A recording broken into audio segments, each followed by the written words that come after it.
What's going on, everyone? Hello. Welcome to Saturday Night Live for myself. How's everyone doing out there? Who we got inside? Give us a shout, let us know you're in. Yeah, big up Nebs, big up Wrighty, I see you. Big up Australian Grime. Yes, me, Max Hughes, Ryan. Yeah. Big up Joel. Yeah, we've got a big show up tonight, so yeah, I've been kind of bored, so I thought I'd get a few friends together, have a little chat, see what's going on. So we've got a few guests up tonight. We got fan favourite, who I've been getting a lot of DMs about today, Alex Jones. We got the man who was part of the Clash, the big notable event of the year, Mr. Wrighty. And we got right now the head honcho, BTE, label boss. Send me a Ciecmate request.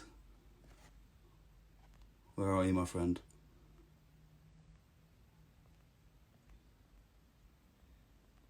Send me a request, mate.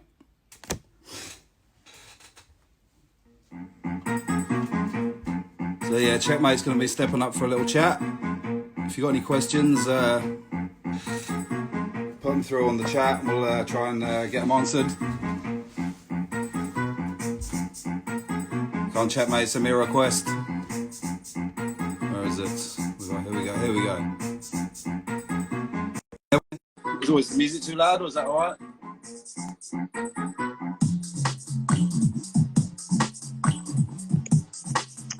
Hey, what's going on, my friend? Chilling, G. How you doing, mate? Can you hear me okay? I can. Can you hear me? Yeah, I'm good, mate. I'm good. Can everyone else hear us? Let us know. Sounds all good. Sweet. How you doing? How you been, mate? Yeah, all right. Thanks for being my first guest. I'm used to the self-isolation. I got studio cabin fever anyway, so... Yeah. I was going to say, it's not really much of a change for you, eh? Little bit. Can't really sit down and eat anywhere, you know? It's like, it's a bit different. Yeah. It's been funny. Have you noticed, like, they don't seem like choppers and they don't seem like planes flying overhead late at night. It's funny. There's like lots of activity in the air. It's weird. It seems like drones are about tripping me out. I've been falling asleep like mad early, to be honest. Like, so I haven't really noticed. My whole body clock's been all over the place. I've been falling asleep by like 9 o'clock, getting up by like 5 a.m. or like silly hours, man. Oh, it's weird. Don't know what's going on. Anyway, so yeah, first guest on Saturday Night Live. Thank you for joining us, mate. So we got a few fan questions. We've got a few questions. I've put together. So what's new in the world of Ciecmate, basically? First up, music-wise. Music-wise, yeah, because you're always working. I know that. I got heaps of stuff. I got Chess Sounds almost finished, and then that's a production album with a various different artists emceeing on it, and then HG records, lot of HG projects to mix, a lot of HG songs in the works, and then instrumental album, and I've been working on a whole bunch of tracks with Viliani as well. So a lot of stuff. Which is that? And what about the Grand Lodge 3? Oh yeah, that's. I think Daz is actually mixing that at the moment. He's doing the mix down, and we were trying to get the art secured and finish that, or get something together so we can put it out, because it's a good time for it. Yeah. So obviously you got like a huge back catalogue. Spanned a number of years. Like, and what I want to know is, how do you choose a live set? Because I have trouble, and I don't have anything near like the amount you do. Like, usually it'll be off, like, because most of the times I'll be doing a live set. It'll be when I'm performing for, like, releasing a new album or doing something like that. So most of the times it'll probably just be the tracks off that. If it's something else, or I'm performing with crew, then I get more crew involved. If it's solo and I know where I'm going and the crowd are receptive to older songs, then I'll do a little bit of older stuff. Like, there's a few in there from every release I try to get out every once in a while, but like, sometimes it's funny, man. I forget the raps that I write. Like, people play me tracks. Like, Wolsey actually played me 2 songs like 3 weeks ago, and I was like, what the fuck? I couldn't even remember doing them, and they were like some of the best raps I've ever written. Yeah, you must have. It's ridiculous, man. Like, how do you keep like the fire burning and shit? You know, keep coming out with new tunes. You know, because you know, as an MC myself, you know, I find it hard sometimes. You know, and like to keep putting out tunes. You know, and you keep working at it and keep releasing constantly. Like yourself, like people like yourself, Taunts, you know, Scotty at the moment. Like it's crazy. The hard part's releasing. Well, I'm always making stuff, but the hard part's releasing it, because then it's like, yeah, like it's kind of like therapy, you know what I mean? So if I'm down, that's what's funny. So it's a vicious cycle sometimes. You'd be like, shit, I need to get a fucking normal job because I'm fucking late with rent or some shit. And then you go, oh, how will I fix it? I don't know. I'll make a beat, fucking chill out. So I'll make a beat and it relaxes me, and then I'll write a track and then do something else. So just everything just pops, man. I can't stop even if I try to. So, you know, it's just something that part of me, like, even at the moment, I got to get into the habit of like trying to make a beat every day lately. Like I just haven't, because I got other shit that I've been trying to get done. But you know, fucking staying busy all the time. If you don't, you just lose the fire. The fire stays in me, you know. Yeah. If I didn't do it for a while, I'd just be burning up. Going, I need to fucking release. Like, you know, I need to do something and make a tune or whatever. So I got a few popping at the moment, but you know, it's nowadays releasing things is different to making them. You know what I mean? To release it, you need a video, you need all this other stuff in order to make it. It's easy, other than just putting it out. So it's a cathartic exercise. But like, yeah, you know, I just stay active by staying. Because if I didn't, I'd just fucking fall over. I think I couldn't imagine you with that studio. I couldn't imagine you with that studio. You'd be fucking screwing. Nah, I even said in a rhyme that I'll probably die in the studio of old age. Yeah. Writing a rap and shit. It's pretty funny. So, aside from visiting hours, well, obviously, you know, I had a shitload of people on. That was a lot of work. What has been your most challenging release to date? Like, for whatever reason you want?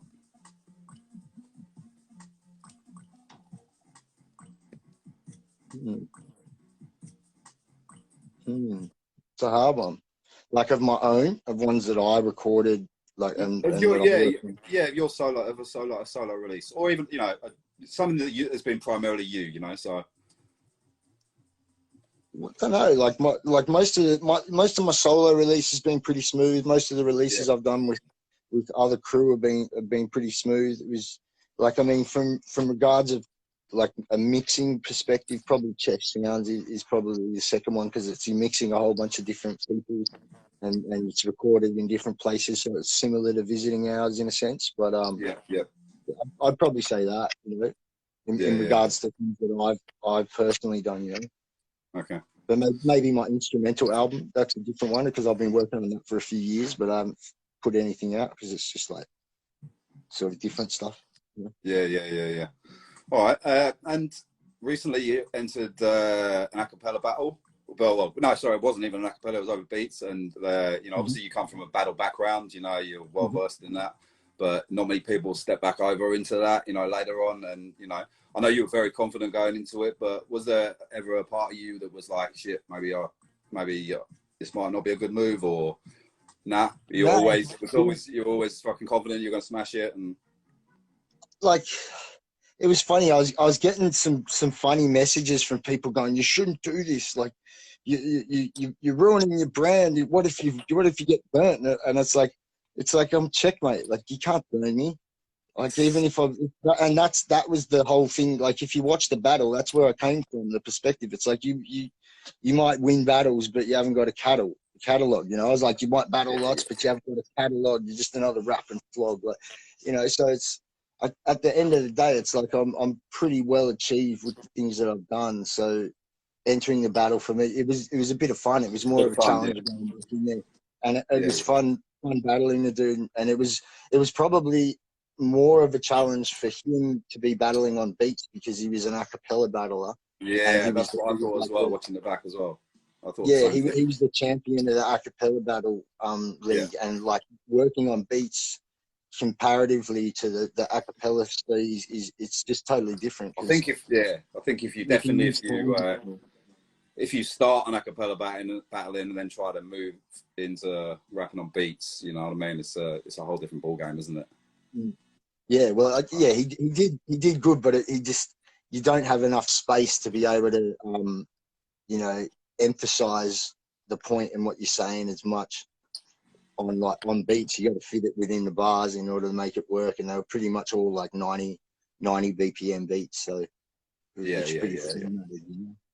Yeah. So but yeah, it was good fun. You know, I didn't really find it too challenging. The challenging part was getting used to writing raps for a battle, because like back when I was battling, it's like you didn't write your raps. You can't like everyone would freestyle battle. You'd have some shit that you'd have in the back of your fucking head, but if you rocked up with certain things, I guess like the crowd would have spun out. It probably wouldn't have really changed anything. I suppose when that became popular, that's probably what happened. People just started going, I'm just going to write fucking raps, and started caning dudes, and that was it. So, yeah. It's a whole different ball game. Yeah, if you're going to write bars against someone freestyling. So you've had a lot of people through your studio. You know, a lot of internationals. You've worked with a lot of internationals. You know, who is a sick cunt in your eyes? Who's stood out? You know, aside from the music. You know. I mean, Raskas was real cool when he came through. He's like always been like one of my favorite artists. So having him come through, it was pretty spun out. Like, you know, and him offering to pay for the studio time as well, because he needed to do a battle track. He was doing a disc with Joyner Lucas, you know. So that was just amazing. And I was like, I can't take your money. Like, I wouldn't be doing what I'm doing if it wasn't for you. So like hearing your record when I was a kid and shit. And then Ciecmate from England, like when those fellas came through, I stayed in touch with him. He's really cool. Shout out to Ciecmate if you're. Yeah, he's always rocking the HG gear, man. Yeah, he loves the bucket hats. He's good, man. He's a legend. So yeah, there's been a few peeps that come through, and yeah, we're definitely real cool, memorable people, you know. So, but out of like the last couple of years, probably the most memorable peeps were those guys. That's definitely in the spot that I'm in now. But like the other venues that I had the studio in, there was a couple other pretty cool heads that came through. Yeah. All right. So for anyone who hasn't heard Ciecmate before, what would be one Ciecmate release you would say go and listen to that? Would it always be your most recent, or? Yeah, go listen to Vision, and then like you can work backwards from there, and you can go all the way back to the start and find the Preemptive Strike mixtape or Hospice Crew Stormwater shit. I mean, you know, I've been doing things and reborn in so many different roles and on so many different projects that, like, if you want a good depiction of me, I'd probably say Vision is probably the best. It's pretty well rounded. I'd probably agree actually. Yeah. How I am now, you know. Then go backwards, work your way backwards. It's pretty fun. So you've recently started a new project, which has been in the works for a while. Do you want to talk about that? About BePaid? Oh yeah. BePaid, yeah. So like for any producers out there or people after beats and stuff, you know, like what exactly is it? Like? Well, it's basically like a marketplace platform where you know, producers and, you know, anyone creating sound, like any creative who's doing something with music or sound, so like session musos, good guitarists, trumpet players, whatever, you can basically set up an account and, you know, load up your samples and load up beats or whatever you've been making, and then people can purchase them. They can lease them if they want, or they can purchase them down outright. And if you're a producer that knows what you're doing and you upload all your stems, then the person downloading them can get all those as well. So it's just a sort of around a marketplace where people can do everything they need to get what they want, so they can get their project cracking. Sick. All right. Well, before we get into some fan questions, quick fire one: Jizza or Raekwon? Jizza. Havoc or Alchemist?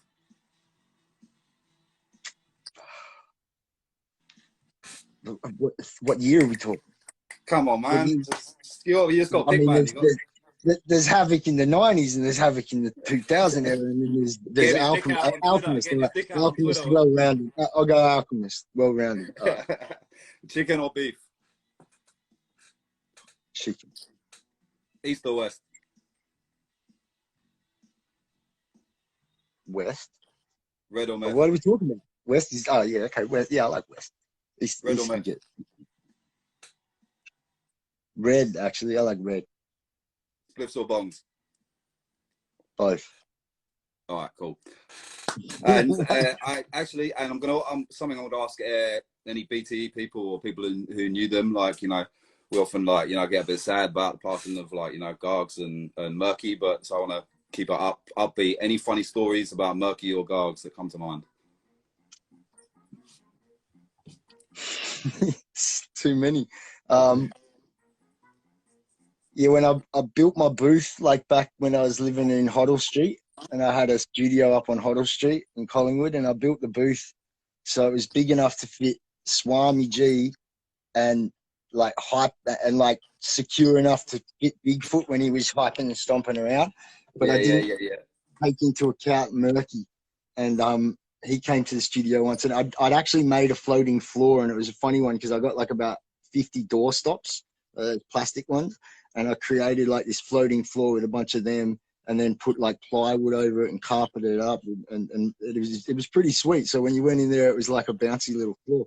And fucking one day Murky came through, and he was just so hyped that he's like fucking jumped through the floor and broken all the fucking little stops there and crushed them all, like while he was getting hype on, I think it was the Smash Brothers track. I remember the tune. I remember I was there. I think I'm pretty sure I was there. Yeah. So, yeah, It wasn't the first studio he broke. Yeah, so I had to change my floor building method for the next spot. And yeah, it was a lot. I know, what's one for guards? I don't know. I don't know. I'll pass on that because I don't know if Gargs would like me sharing some of his funny stories. I don't know. There's some good ones. I'll tell you, one was pretty funny. There was like we done a show in at the laundry, and like afterwards we were going to get pizza or something like that, and everyone was pretty milked, you know, and like you know, some dudes come up and he was like fucking giving us props, and there was like a drummer in the background, so it was all like your senses were everywhere, but I wasn't really too pissed. And he's like looked at Gargs and he's going, we're like brothers, because they were wearing like the same blue stripy type of shirt, and Gargs must have not heard him right and just started wailing on him. So they had this punch on, well, not really, the dude was getting punched on. And yeah, sounds like Gargs. Then he looked up at me while Gargs had him in a headlock, and he's like, "Yo, Checkers, I'm a fan. Tell him to chill." And I was like, "Oh, Gargs, chill, bro. He's a fan." Like, and he's like, "Oh shit, I don't know what you're saying." I was like, and then he's explained it, and I was like, "Oh yeah, that's funny." So I mean, to me, that was funny. It might not have been funny to that dude. It's funny. It's funny looking back at it now. It's funny looking back, and like we had a good giggle over it the next time when we were chatting. But it was fucking it was one of those like unexpected funny sort of moments, you know. Yeah. All right, so let's get into some questions that were sent in. First up, who from the younger generation do you rate? Oh, there's so many. Like, I mean, I've recorded a few peeps. There's a guy that actually came through to record recently named Tommy Chong. So I mean, check him out, Tommy Chong. He's good, like, for some real good boom bap stuff. You know, then I've recorded a bit of stuff for Saru. I really like the stuff that he's been putting out from the new gen. But then, I mean, there's like every week there's a new generation popping up, so it's crazy. It's hard to keep up. So I mean, yeah, they're dudes that I've personally met and listened to and mixed their stuff. So maybe I'm a little bit biased on it, but like I know that their shit sounds fresh to me, to my ears, and maybe peeps haven't heard them, but they're probably my two picks at the moment. Yeah. Okay. What audio monitor sources do you use, and what headphones? I use Canley Reveal active monitors, and I've actually just got a pair of like old school AKG headphones that I use for recording and monitoring on that. I just know them really well. All right. That's the key. Knowing your speakers well, that's the key. I don't know anything about that stuff. What are your top 3 lyricists in Australia? Top 3 lyricists in Australia? Yes. Fuck. That's a pass. I ain't doing no top 3s. All right. Do you have some more solo tracks in the works? Your shit bangs. All the time. Thank you. I'm sure you've always got stuff. So, what is your primary reason for making music? I've always loved it. If I didn't, I probably wouldn't be me. So music kind of makes me. All right, good answer. When is Nothing to See 2 getting released? Hopefully in the next week or so. Oh, it's really? called Babylon Falling. Babylon what? Falling. Oh, six. Okay, six. Oh, We were playing around with a few titles. It's hard. Nothing to See Here's funny because when we did that years later, that was a big hashtag, so it's funny. But yeah, keep going. Yeah, this is a good one.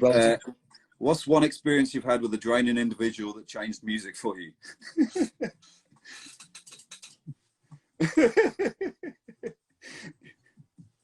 Don't answer.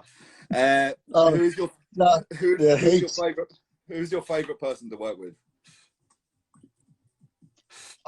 Probably crew. I'm actually, Viliani, my partner over here. Like even right now, I'm doing this interview and she's making beats, and I'm just super inspired by that.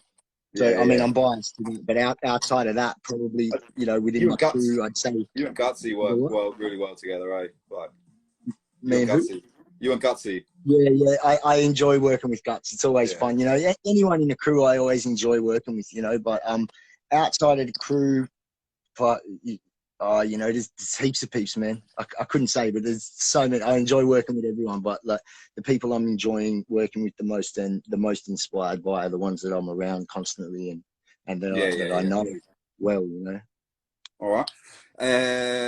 What is your personal favourite Australian release, if you could pick one?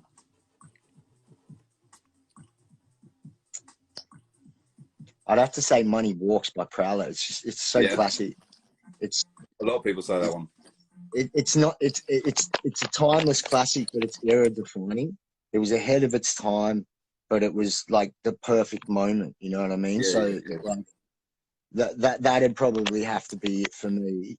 But then there are so many other fucking different styles and like little niches of Australian hip hop. But for me, that album's timeless. So yeah, probably that one. All right, and last question. It's a long one, but the dude's obviously thought about it a lot.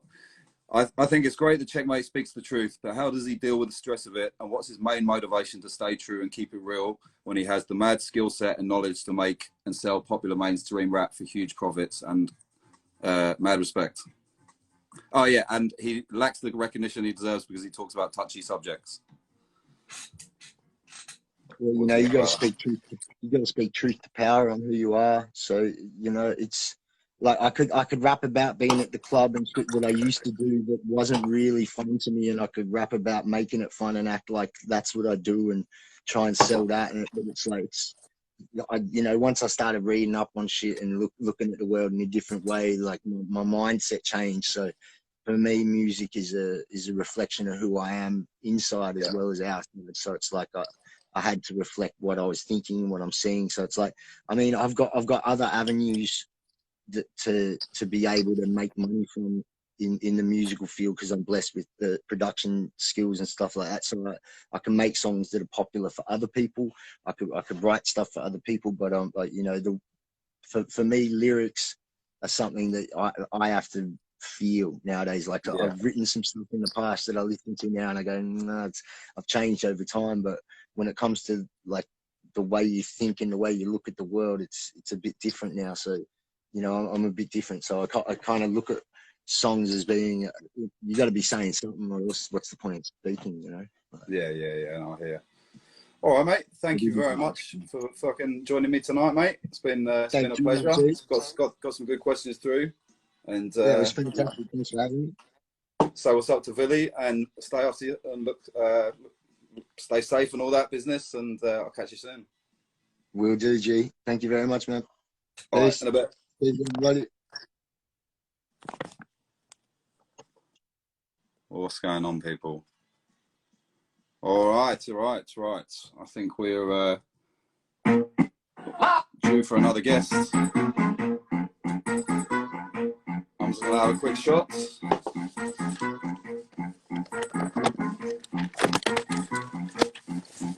Writing questions ready. How's everyone doing up there?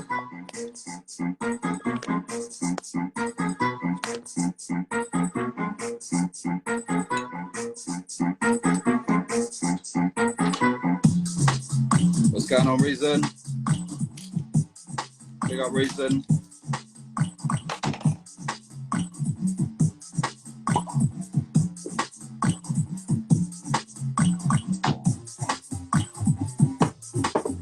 Right. Who's ready for the next guest?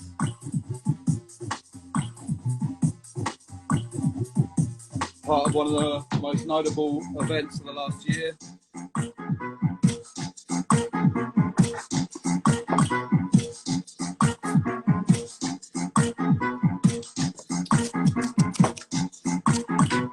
Right. Who's ready for the next guest? Where is he? Live from New York, it's Saturday night! Welcome, welcome, welcome.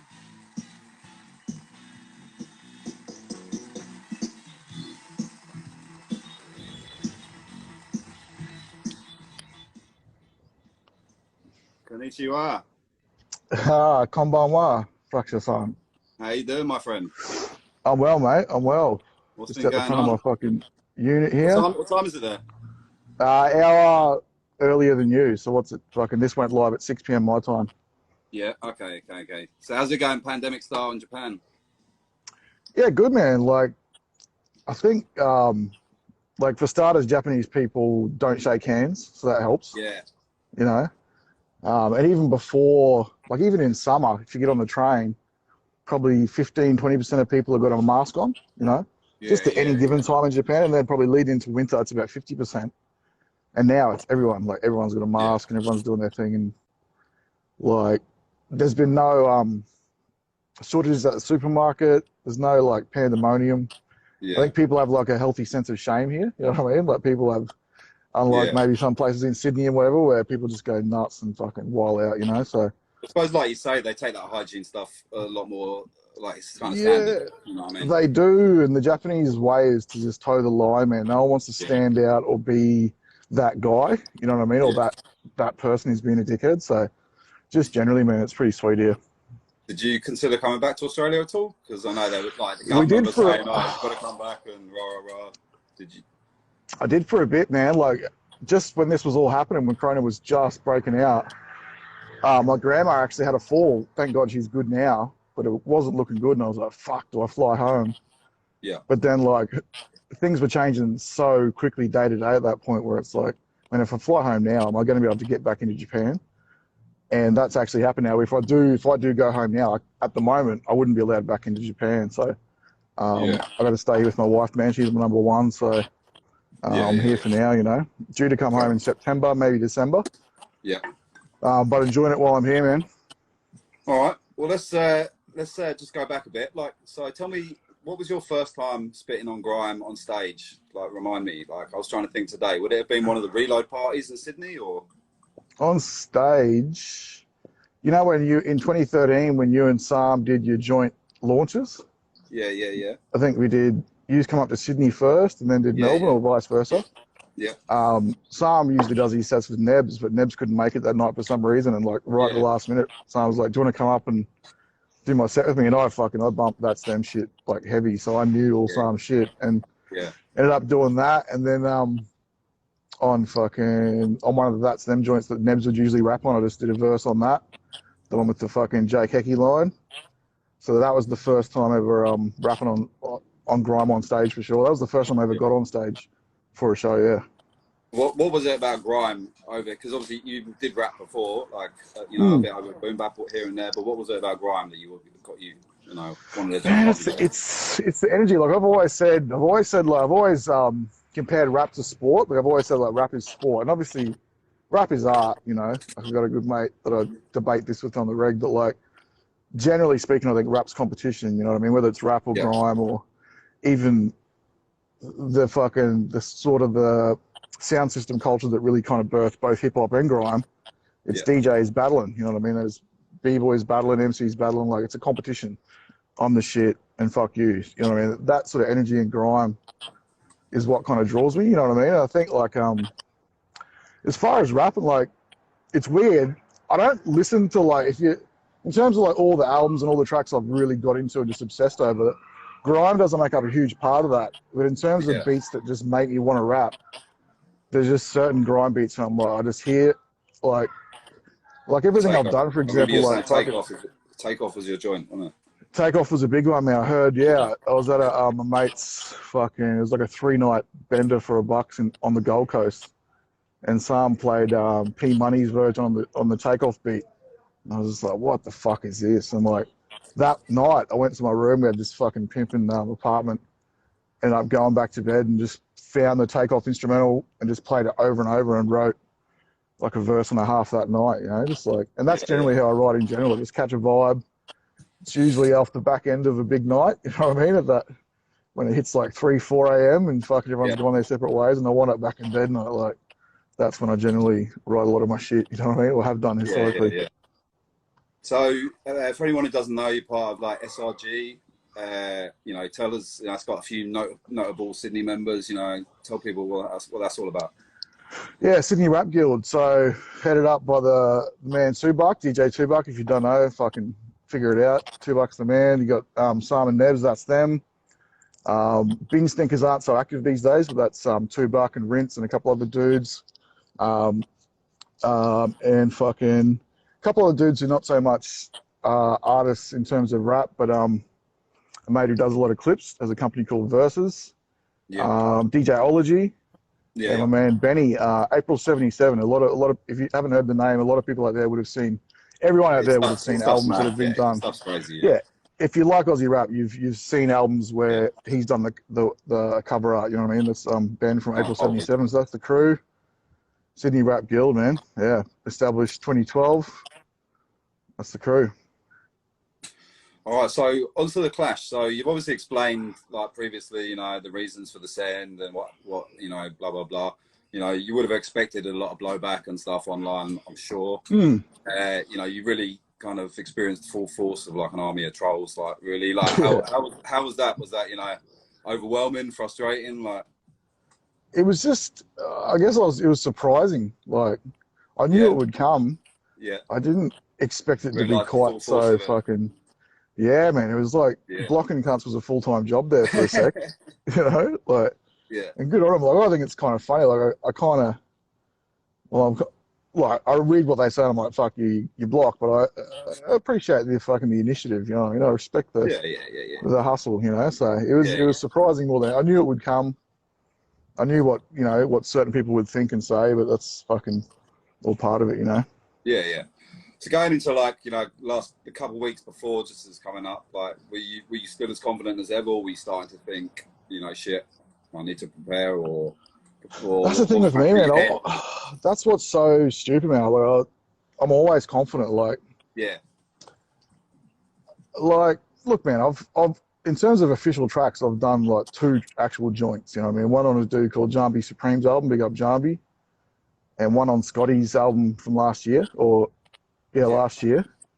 Other than that, it's a few freestyles and fucking one takes and a radio set, like.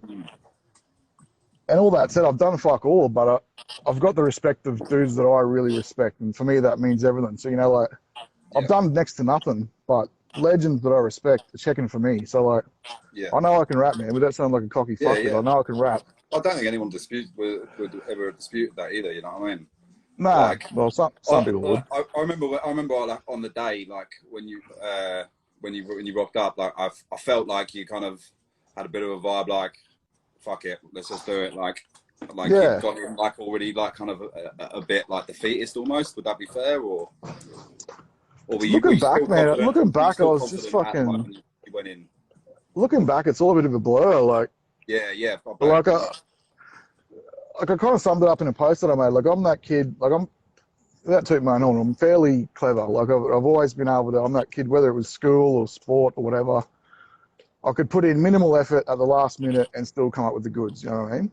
And I applied that to this clash, and it fucking didn't work out, man, you know what I mean? Like looking back, I think, I landed in, the clash is on a Saturday night. I landed in Sydney on a Friday morning, direct flight from Japan. No, not Sydney, Melbourne, straight from Japan. I landed in Melbourne on Friday morning with like 4 of the 9 verses written. And I think I woke up Saturday morning with still 3 to write. Like, just ridiculous, man. Like, I don't know.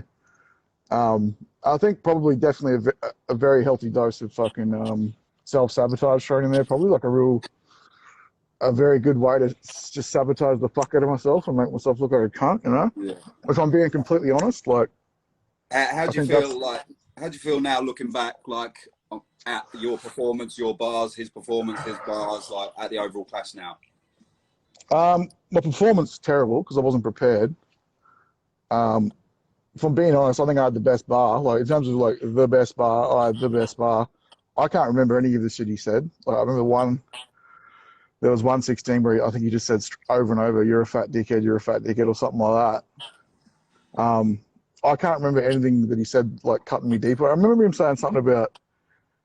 He said some shit about like he was a rich kid growing up and his dad owned this or owned that. I was like, what the fuck? I don't know where he got that. But that's 100% not true. So I don't really remember any of the shit he said. To be honest, man, look, immediately I was just disappointed and regretful more for my friends and like straight up like you personally. I was like, fuck, man, like the effort that Frax has gone to, and for me to turn up and do that, like seeing someone like Hal being there, you know what I mean? Like Hal, like, I rock up and Hal's there, whether he was in town already or whether he flew in, I don't know, but like, fuck, like, you know, New Sense flew down. My brother and my mate from up home in Queensland flew down. Like, I was just like, fuck, I'll let these cunts down. That was my immediate concern. But more recently, I'm like, fuck, it would have been, I haven't been losing sleep over it, but I'm like, it would have been good to put on and fucking Yeah, I think and do it yeah. proper. You know what I mean? Like, that's my regret is that it didn't go off proper. Because if we both if me and Wombat both turn up at 100%, that would have been fucking epic, and it would hopefully spark something more. Because I was hoping, you know, that it would spark something and create a bit of a buzz and get more young MCs clashing. And because I think probably fair to say, man, like the Australian scene is so small. It's getting a lot bigger now, but like back in the day, the Australian scene was so small that like as much as dudes who MC want to be like, you know, I'm the shit. It's kind of so small that you end up knowing everyone and you don't want to call out anyone. You don't want to be that guy. You know what I mean? Yep. So like I was hoping to try and turn the tide there a bit and make it okay to just fucking, like I said, rap is sport. Just be competitive with it and fucking, you know, I was hoping to spark something like that, but I don't know. It is what it is, man. Yeah. Do you think in hindsight you maybe underestimated maybe not Wombat, but the reality of doing it and prepping and what's involved? Like, I think in hindsight, man, I just kept putting it off, which is what I do. Like it's weird, man. Like there's this game I used to play the fuck out of on Xbox. I didn't bring my Xbox to Japan with me, you know. So like I'll learn a language and get a bunch of shit done. But like when I left home on the Thursday before the clash and caught this 2-hour bus to the airport, and then I fucking take my Nintendo Switch and I download that game. So like for whatever reason at that moment, I'm like, instead of like I'll write bars right now and use this time to write, I ended up on my fucking Nintendo like playing this game. So I think like in hindsight, it's pretty classic sort of self-sabotage, and I don't know, man, just fucked it up, you know? Yeah. Have you spoken to Wombat since at all, or any communication? Just very, very briefly after it. Just not spoken, but a few voice messages and that. Like, I think I put on my story the day after, like, fucking said a whole bunch of shit, but I was like, look, if I'm Wombat, I'm not exactly fucking over the moon with going one wheel up versus one wheel up with a guy who read off his phone and fucked his bars up. Like, I just kind of made the point, if I was him, I wouldn't be exactly over the moon with going one for one with a performance like I put through, you know. We went back and forth a bit, but it was all love, whatever. But I haven't spoken to him at any length, no. All right. So how's it been since the clash? Of like, good, man. What have you been thinking? Dude, I just went radio silent there. Just uninstalled Instagram and just focused on my Japanese classes. Because for anyone who doesn't know, I'm over here living for a year. My missus works for a pretty big global corporate and got transferred to Japan for a year. So I don't have the right to work over here. So I'm just fucking focusing on learning Japanese. And to be honest, rap's kind of been the furthest thing from my mind, man. To be completely honest, yeah. All right, so got some questions here from the people. So, would Wrighty clash again? Is there a comeback in the works? Definitely would. Definitely would. Yeah. I don't know if there's a comeback in the works, but I'd be down to do it. Yeah. Against the right person, right time. Yeah, I'd like to correct that mistake and show what I can do for sure. Okay, who in name in your opinion the most influential song to come out the Australian rap scene? Ooh, immediate. What came to the whole Australian, like the one that came to, like, not pissing in your pocket. Creeping was a huge one. I think that influenced not just music, not just the music, but the whole fashion thing and a certain like aesthetic.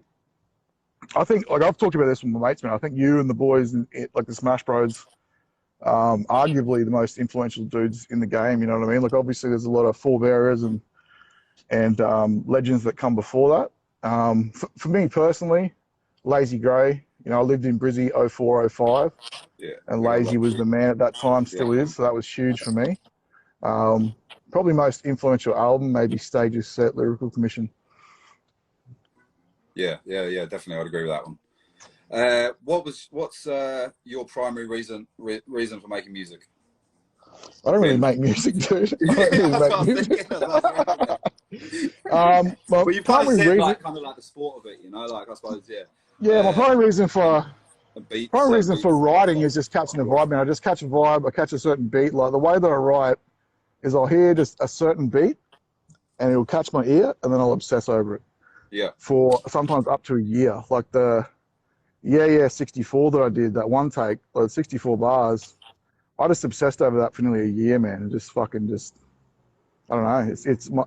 What I've learned is that everyone writes differently. Like some dudes will write not even to beat. Dudes will just force themselves to write. I've never really been able to do that. I always have to write to the beat. Yeah. And I'm always trying to make it continuous. Like with that 64 bar verse I did, like if I'm up to the 40th bar, I've got to play the beat from the start, rap the whole 40 so that I can come up with the 41st and the 42nd bar. Yeah. Do you know what I mean? Like that's how I write. It's got to all flow on and continue and be sort of and kind of all make sense in context as a full package, if that makes any sense. But my primary reason, just a vibe, man, just makes me feel good, just an energy, I guess. Yeah. Okay. Were you nervous or just unprepared for the clash? Both, man, both. Yeah, definitely nervous. I'd be lying if I said I wasn't nervous. Like I think anyone would be lying if they said they weren't. You know what I mean? Like it's totally. You know. And that's a big part of why I did it, man. Like you only live once. You know what I mean? Like, and anyone who thinks I wouldn't, like, you know, I go and send for these 4 young dudes. Anyone who thought like, oh, he didn't think far enough ahead to know what the backlash might be. Of course I did. You know what I mean? Like I knew where that could lead and what sort of a situation I might end up in. Of course I was aware of that, but I did it because it was scary, man. Like you got to do things that scare you and fucking challenge you. And I figured if I do that, being someone who doesn't write a lot, I figured if I do that, I'll back myself into a corner where I've got to write. You know what I mean? Where I've got to write. It's going to fucking hopefully spur me on to write something. And turns out it didn't. All right. How come you've never fully committed to rap music? In a nutshell, couldn't be fucked. Really? Like, I don't know, man. I don't know. I don't know. The answer's like, I don't know. All right. Would you stop to help a wombat if you hit it in a car? 100%. I've been to Tasmania. There's a lot of roadkill in Tasmania. I've been to 2 holidays in Tasmania. There's roadkill everywhere. They were all already dead. But if there was one that wasn't dead yet, I would definitely stop for sure. Big ups, Gaz. And what's next in music and life? Life. Enjoying my time in Japan now. I'd like to learn a language. I've always wanted to live in another country. I've always wanted to learn a language, so I'm doing that, which is mad. Yeah. In music, I do have a release in the works I won't speak on. Someone I really fucking respect hit me up to do a small release, and he's going to back it. super duper pumped about that. Is that going to be grime or? Bit of both. Little from column A, little from column B. Yeah. Yeah. Yep. All right, cool. Anything else you want to touch on before we bounce? No, that's really it. That's about all, bro. If there's any questions anyone's got, I'm happy to answer. But nah, man. Cheers for hitting me up, bro. No, not at all, mate. Thanks for joining us, mate. It got dark like just in the time we were chatting. Yeah. Yeah, That's fucking nuts. yeah. Well, So, right. all right, well, good to hear from you, man. It's good to hear you doing well. Yeah, big ups everyone in the chat. Big ups Ciecmate. Love that guy. Big ups Nebs. Big up everyone else there in the chat. Cheers, Frax. And I'll catch you the next time I'm back, bro. I'll catch you in a bit, mate. See you Bye, later. mate. Catch up.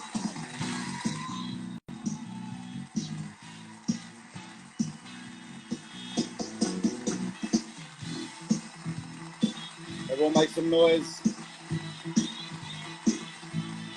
Can't see my camera. There we go. Everyone make some noise for Wrighty there. I'm just going to turn my heater on because I'm freezing.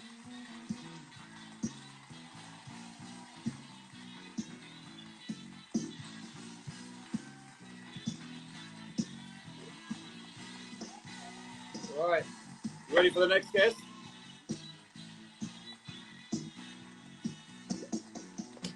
Yeah, big up Wrighty there for coming on. We've got another guest about to come on. Is everyone ready? Raise the glass.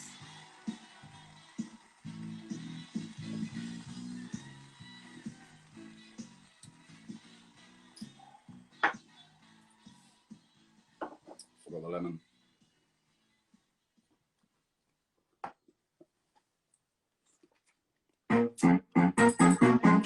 All right. Where's Alex?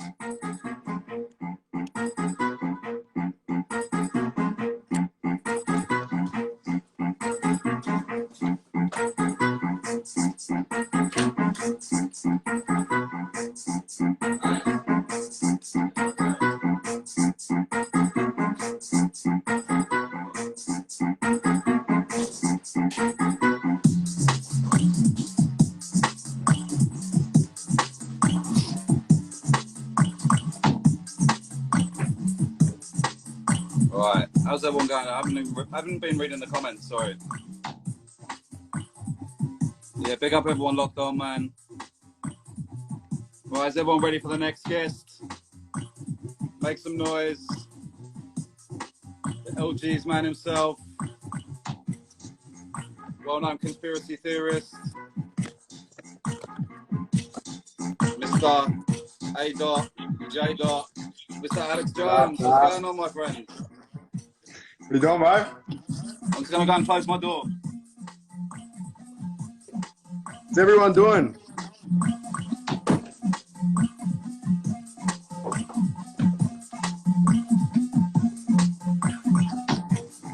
What's been going on, mate?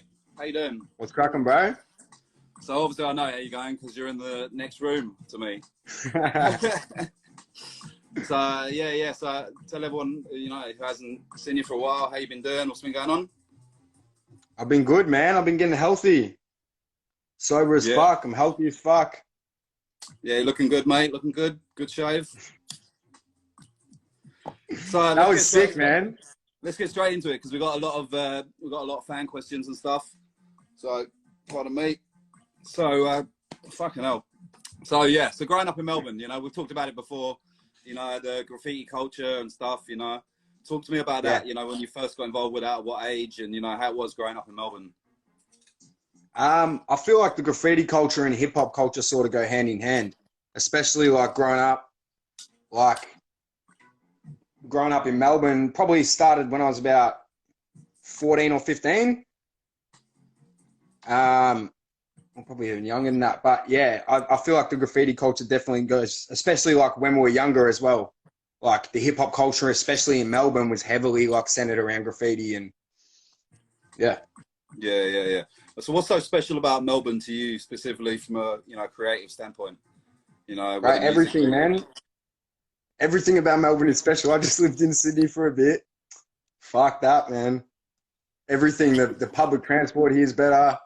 The like getting around's better. Like just everything about Melbourne. I love Melbourne, man. Yeah.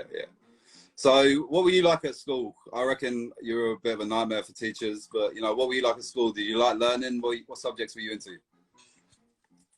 I was into philosophy. I was into English. I was a little shit, man. To be honest, I was a little shit. I was a little shit at school, but yeah.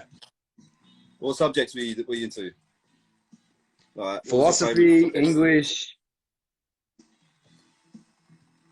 pretty much philosophy, English, and history. That was it. Yeah. Okay. You're a keen footy player as well, aren't you? Yeah. Yeah. What position you play? 4 pocket. Were you any good? Wasn't that bad. Yeah. Wasn't that bad. That's how I got the nickname Flea. Yeah. Really? Why? Why? No, I was like, yeah, no, I kicked like 3 goals in the last quarter of this game, and my coach was like, oh, he was buzzing around like a little flea. I swear to God, that just stuck like that. That was when I was in primary school. Yeah, so that leads on to the next question. So, yeah, whenever I post a photo of you, I always get DMs and comments saying, "How tall is Flea?" You know, one thing I always noticed from the first time I met you, you're always real confident, forthright person. You know, we're in like a kind of very macho kind of rap world sometimes. You know, how was that? Have you always been like that, or did you have to become that? Like, stop covering your microphone. Stop covering your microphone. No. Can you hear me at the moment? I can hear you now. Yeah, I'm not covering the microphone. All right. Go on. Yeah, no, I've always been the way I am now, man. Yeah. I don't know. All right. So you had a lot of early success with Will Sparks and Chemical Energy. How was that dealing with that success at like a real young age? You know, is it quite overwhelming and that, you know? Sort of, but because I don't think at that time that sort of thing hadn't been done before. Sort of like I'd seen like people in the UK do it, like Wiley, Skepta. You've seen a million people in the UK do it, sort of putting grind bars over a sort of like a house beat, and then that was the start of Will popping off as well. So like we really saw it go from like nothing to like yeah, it was overwhelming at times, I guess, but not really. It's sort of just doing mad shows, like crazy shows. Yeah, some hectic shows, man. Shout outs to Will as well. Shout outs to Will Sparks. Yeah, man. But yeah, that went way bigger than what we expected. I remember we put that out, and within like an hour or something, we got a message. I got a message like, "Yo, it's done like 60,000 views on SoundCloud in the first hour." And back then, that was like big. Do you know what I mean? Yeah. No, I remember. It was absolutely massive. So yeah, man. You've birthed a whole generation of MCs, really. You know, you can clearly hear, your direct influence in a lot of rappers out there. You know, how does it feel when you hear someone, and you're like, hold on, that sounds like me. like there's a lot, there's a lot of rappers out there. You know what I mean? You hear it. You know what I mean? Like up and comers, but everyone. You know what I mean? Nah, does it make you smile? Like, do you get pissed off? Yeah, it does. I don't get pissed off. I see it like influence, man. Like I see it like, I don't know, like people that if they hear me and then they listen to someone like Crooked Eye, they'd say that I sounded like that. Do you know what I mean? Yeah. So it's influence at the end of the day. Yeah. All right, so clearly you're one of the country's best talents. You got like a diehard fan base. Everyone rates you, but you still haven't broken through that like underground sort of ceiling yet. Does that frustrate you, or why is that, or is it because you haven't really pursued that? Sorry, what was the question? Sorry, I cut out for a second. So basically, no. So I was saying, like, everyone rates you. You're clearly one of the best, but like you still haven't broken through that kind of underground ceiling yet. Does that frustrate you? Does that frustrate you? And why do you think that hasn't happened? Is that because you haven't pursued it, or any other reason? Probably work rate, man. Yeah. Probably work rate. Yeah, I was thinking today actually, because like since the kind of explosion, you kind of released all your stuff pre the explosion of like kind of the last couple of years, when it's like really gone up. Yeah. I mean, you haven't had a release yet, so in that time, so interesting. Yeah. No, it's definitely to do with work rate. I think, man. I think it's just like, and it's not necessarily work rate either. It's like output. It's like how much I'm actually putting out, because like. Like I've got it's not like I don't have tunes in the stack, but it's like I could put out 10 tunes on my hard drive tomorrow. Maybe I will. He's always threatening to do this. Yeah, make more money. He's gonna do it. So So what do you prefer? Do you prefer being in the studio, making a sick tune, at home writing a sick verse, or on stage smashing out a set? What's your favorite thing to do if you had to pick one of those? Like, what gives you I the think most it depends, satisfaction? man. I think it depends, man. It depends. I love doing shows, like most of the time. I love writing. It just depends on the vibe that I'm in at the time, man. Yeah. All right. And something I said I was going to ask anyone from BTE, any funny gags or murky stories that spring to mind? I think there's a fair few that I wouldn't want to air out on this, but Yeah, I probably should have warned you about that one. All right, forget that one. All right, a quick fire one. Okay. Gets or dot rotten? Come on. In 2020, Fucking just answer the question, whatever. yes. All right. Kevin Gates or Crooked Eye? Give me the hardest questions, man. I know, come on. Depends on the vibe. I don't know. I can't answer that one. Gates. C-Biz or Hypo? C-Biz. JK or Criminal? Fuck.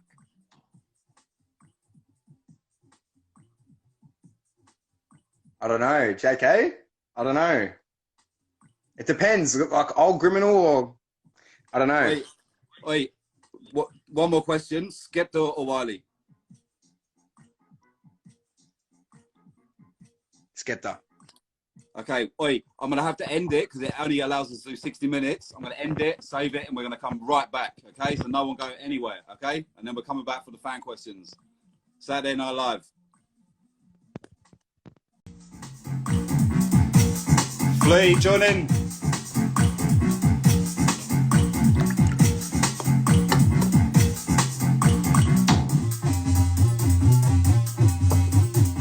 And we're back, and we're back, and we're back.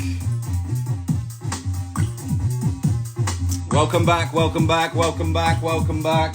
And we back, and we back. What's going on, everyone? Yeah, big up Slice of Spice, big up Ciecmate, big up Noah, big up the Sea, big up Quagga, big up Daniel, Frisco, big up Nevs, Old Tie Lady Banton, shout out Hospa, yeah, big up Skimmeron, Subsea. Where's Alex? All right, let's get Alex back on.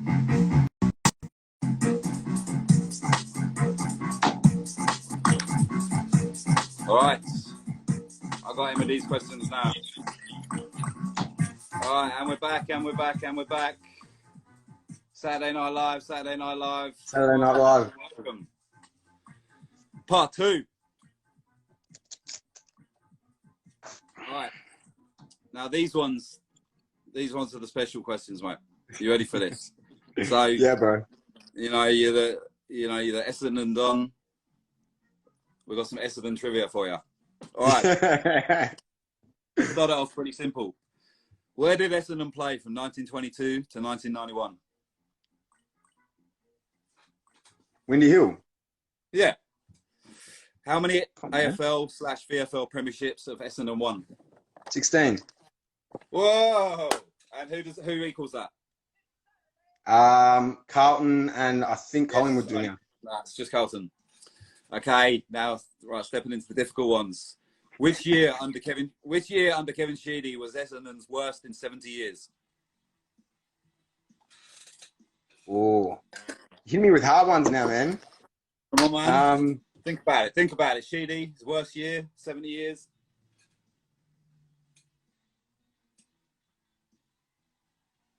2006. Whoa! Round of applause. Jesus Christ, we got a real fan here. Okay, and last question. In 2002, the Essendon Club panel chose and ranked 25 greatest of all time players. Name 2 in the top 5. I can't hear you. We can't hear you. You can hear me. I can hear you now. You can hear me, bro. I can hear you now. Wait, 2 in the top 5. 2 in the top 5. Yeah.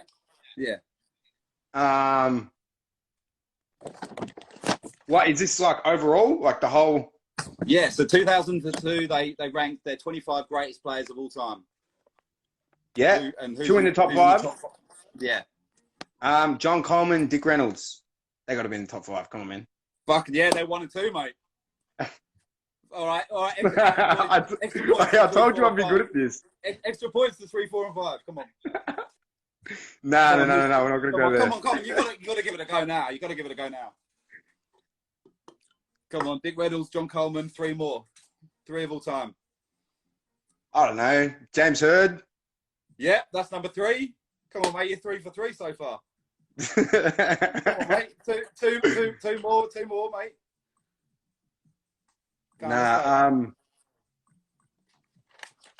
You got this. I'm not going to get this, man. Do you know how many players there's been in the whole of history? Mark Coleman, you got 3 out of 3 so far, mate. Fucking. I'm sure you got some good guesses in there.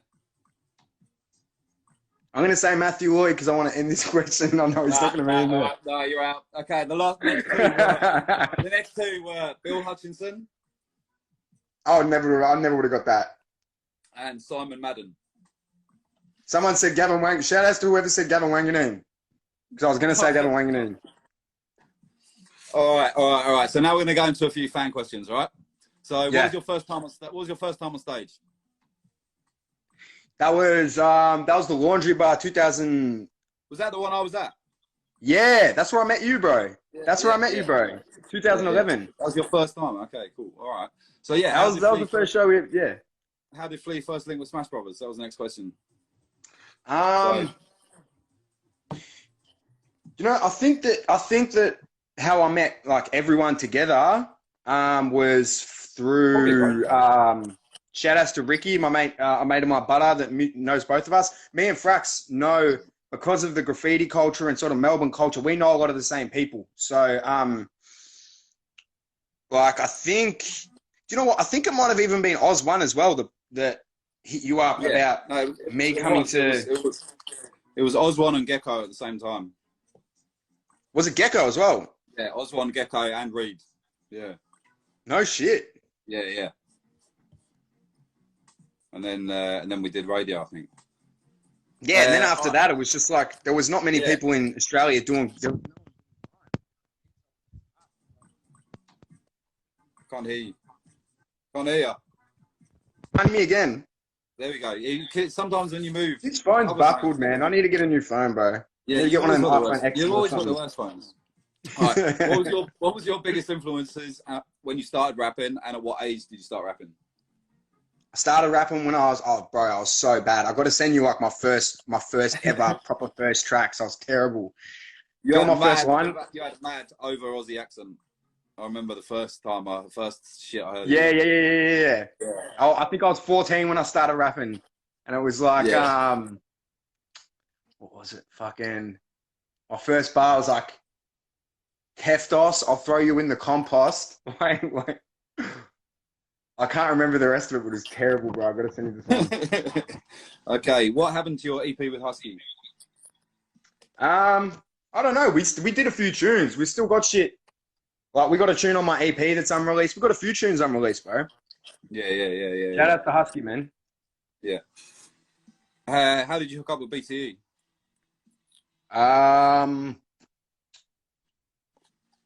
How to hook up with BTE? Well, like I was saying before, like a lot of us, like through the graffiti scene and like that, we know like a lot of mutual people. But in terms of through Checkers, like that was through Bonesy actually.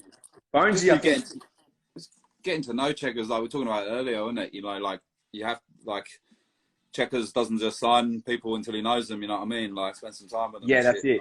Well, I was recording at Checkers Studio for ages before. Yeah. Before I sort of joined BTE. Yeah. All right, next one. How was it growing up in Melbourne, and how did you get heard coming up? How did I get heard? You know what? Back then, like it's not like it is now, where you've sort of got like Facebook, where everybody's sort of on it. Like we had MySpace and stuff like that back then, bro. Yeah. Like, I remember MySpace, man. Fuck. But back then, it was more like, bro, I used to like go outside. I remember I was like 16 or something, about 15, 16, I used to go outside shows that I couldn't get into, like shows like Ill Bill shows or like underground hip hop shows, wait outside the front. Yeah. And whenever like people would be having a cipher and just jump in the middle of it. And because I was so That used little. to happen a lot more, right? That used to happen a Yeah, lot way more, bro. Like, yeah, that's, I feel like that's sort of how you got like an underground following. It sounds ridiculous now, but yeah. Talk about your 21st with Furio. No, we're not going to talk about that. Did you have any tracks with 360 back in the day?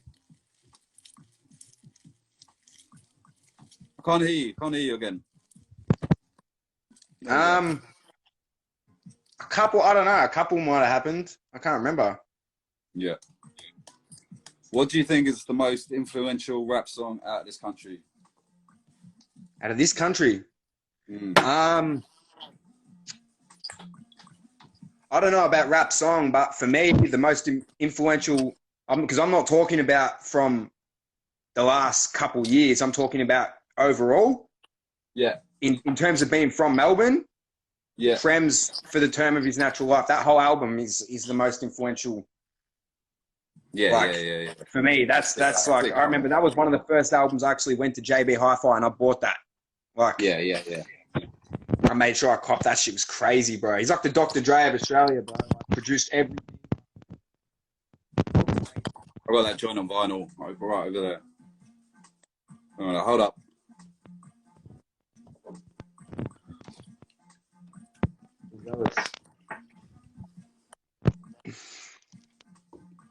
All right. Would you have a clash?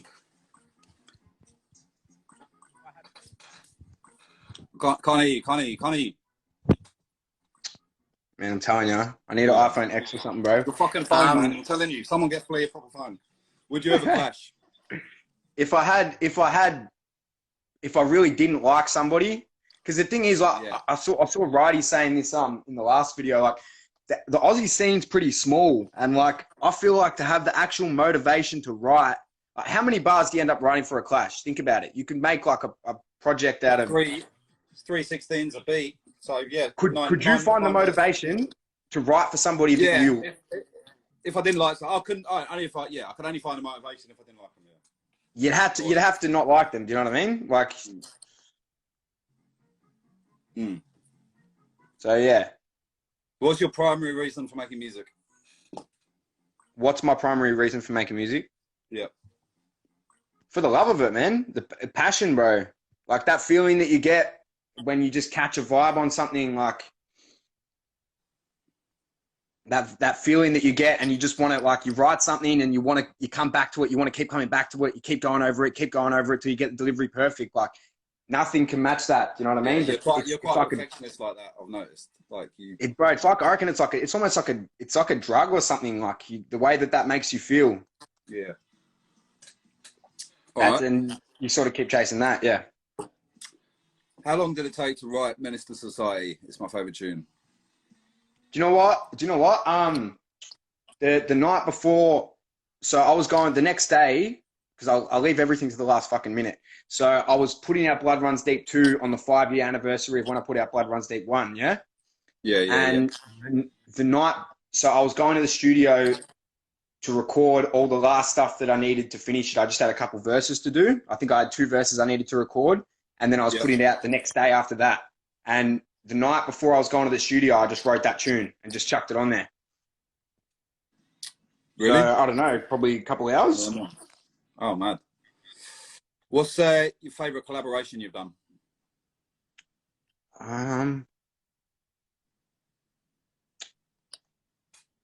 That's hard, man. There'd be heaps I'm forgetting. Done quite a few. I don't know, bro. Honestly, that's actually a hard question. Yeah. You have to think about it, eh? I don't know. Like, people like that always putting that work in one. I don't know. Yeah. I don't know. Oh, in terms of your favourite verse? You think that's your favourite verse? Nah. So why did you say it? I don't know. That's what people like. I don't know, bro. Okay. How do you feel about the current rap scene here in Australia? It's good, man. It's grown. It's growing. It's grown heaps. It's sick.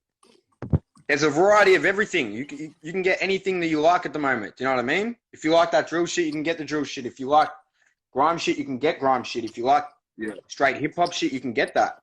Yeah. All right. It's everything, What's bro. it like? What's it like to share the name with the crazy American Alex Jones? I've wondered that. Do you ever have any issues with that, with stuff? I can't hear you, Connie. YouTube.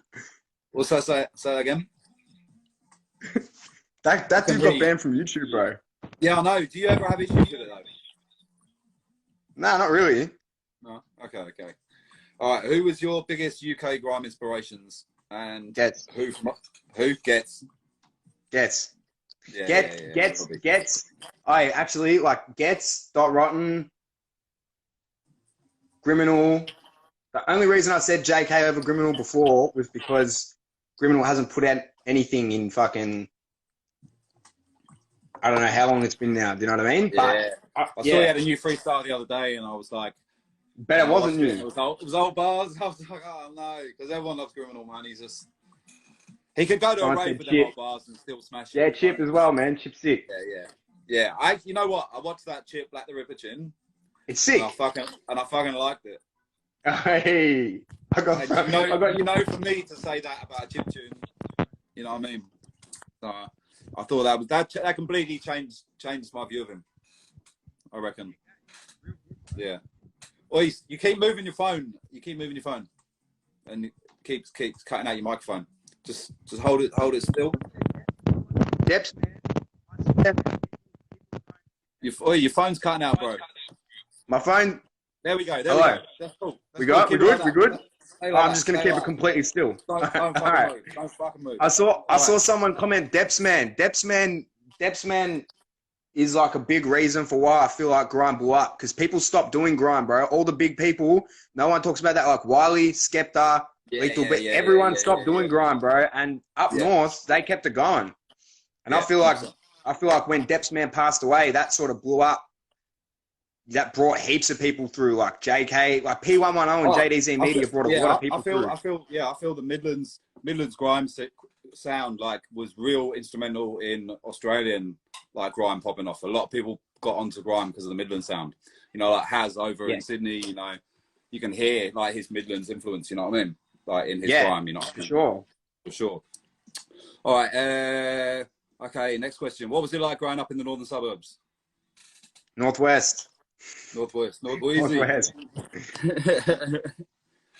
was good, man. It was good. I've got a lot of good memories from when I was younger, man. Yeah. What are your thoughts on Wrighty saying that Chilla stole your flow? Nah, it's influence, man. It's just influence, bro. It's just like, if you listen to someone when you're younger, like, and you get influenced by them, it's gonna shine. It's gonna come through in your music. So yeah. It is good. Are we going to see Blood Runs Deep 2 on Spotify or Apple? Stop covering your mic. I'm not covering it. Oh, everyone's telling you. Everyone's gunning you. In the no one's telling me. Your mic. They are, bro. Anyway, all right. When was the last time you were at the MCG to watch Essendon? Sometime last year. I'm pissed off, bro. I'm pissed off that I can't go to the footy at the moment. Yeah. Is it the season? Is it right now? Like, is it stopping the season at the moment? Yeah. 100%. Yeah. I don't even like footy, man. It's just a load of men running around a huge pitch, no rules. It's a mess. It's a mess. Absolutely. What do they call it in Sydney? Aerial ping pong. Yeah, they got it fucking right. All right. What's your most complex body of work and why? Blood Runs Deep 2 for sure. That's the best body of work I've done. Yeah, I agree, man. Some for sure fucking burners on that, man. How do you get your wordplay so good? I don't know, man. I love playing with words, bro. Like, I swear, like, practice makes perfect. If you've got enough passion for something, then practice makes perfect, bro. If you've got enough. I've noticed the way you write, like, you're very you know, you go over every line. Like, it's very important. You know what I mean? You know, like, it's very complex what you do. You know what I mean? Yeah. So I appreciate it. I appreciate that, man. Covering your mic again, mate. I'm over the mic again, really? There we go. So, like what Wrighty was saying before, like about writing something and going back to the very start, rapping the whole thing out till you get that line and then writing the next thing. I do exactly the same thing, man. And I feel like that makes your delivery way sicker, like way better. If you go over the whole thing, if you just keep writing and writing, like if you go over it, this mic switch is really a problem, isn't it? Just no, you're fine. No, you're fine. Just stay where you are. Just don't move. Stop. You're fucking chitting around. Stop moving. All right. Next question. What's your favorite bar? Pick a favorite bar of yours. I don't know, bro. That's one of them things I'd have to go. I might like one of them from like the first mixtape I ever did or something, or the second mixtape. I'd have to like actually properly go back and listen to everything to like pick out a favorite one. Yeah. I'll just say that. Feed a pregnant bitch rock till I kill 2 birds with 1 stone. I'll just say that. Yeah. It's dark, but it is sick. I won't deny that. Okay. Someone said they're really interested in your mother's influence since she is so renowned in wordsmithery. Does your mum have an influence in your love of words and such like? Yeah, bro. My mum's in a group. Like, so my mum's in a group, in a music group. She's like 70 now. I swear she could out rap half the cunts in the scene, man. Like, yeah.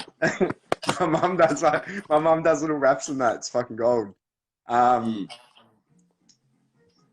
remember actually like one time like Flo's Razzie and Flo's brother were at my joint, and like I don't know what I was doing. I was writing on something upstairs, and I came downstairs, and I was going to walk out the door, and my mum's on the piano, Flo's is on the bongo, Razzie's on the triangle, and River was, I don't know what River was doing, and they were all just like, it was cooked as, it was funny as. Which track has the most sentimental feeling for you? Which track means the most to you? Not necessarily your best track, which track means the most to you? All I Know or Blind, I think one of those two. Yeah. All right. Do you have any other hobbies outside music? Yeah, man. I don't know. I love footy. I love heaps of things, man. Smoking durries. How do you feel knowing that there are so many people out there waiting for you to drop music? I'm gonna feel good when I drop the music. Yeah, and you know, obviously the biggest question I got asked is what is happening with music. So, you know, do you have anything you want to say on that, or just leave it till it comes out? Yeah, bro. Yeah, well, I got something in the works at the moment, man. I think for a period of time, I think what people don't realize is a lot of people like started listening like after I'd already been putting stuff out for 6 years, 7 years straight. You know what I mean? So it's like I took a little bit of a break there, and I just needed to get, you know, sometimes life happens, bro. Sometimes shit in your life happens, bro, and you need to focus on that more. And I've finally got to a period where I've got my shit sorted now, bro, and I can actually really focus on the music more. And this quarantine shit, shout out to Riv. This quarantine shit's real good for actually working on music, like. Yeah, 100%. So, have you? And I think we've got 2 more. Did you ever aspire to be anything other than a musician? Nah, bro.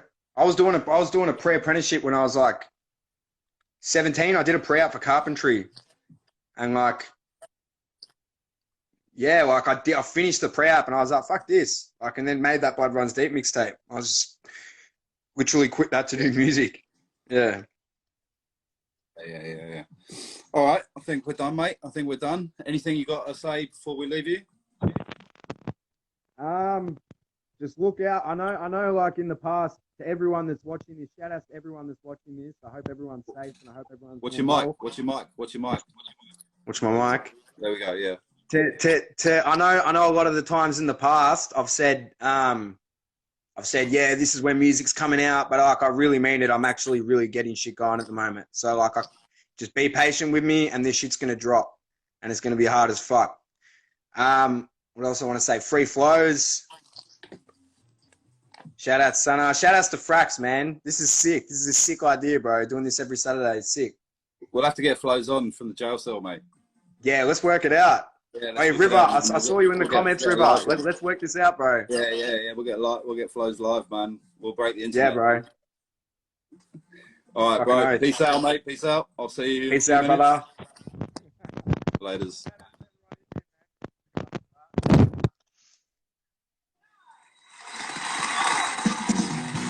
Thank you very much, ladies and gentlemen. Thank you for joining us. We'll be back next Saturday night live with Drops One, Shadow, and Taunts. So look forward to seeing you. We might even do a little talent show next week, you know?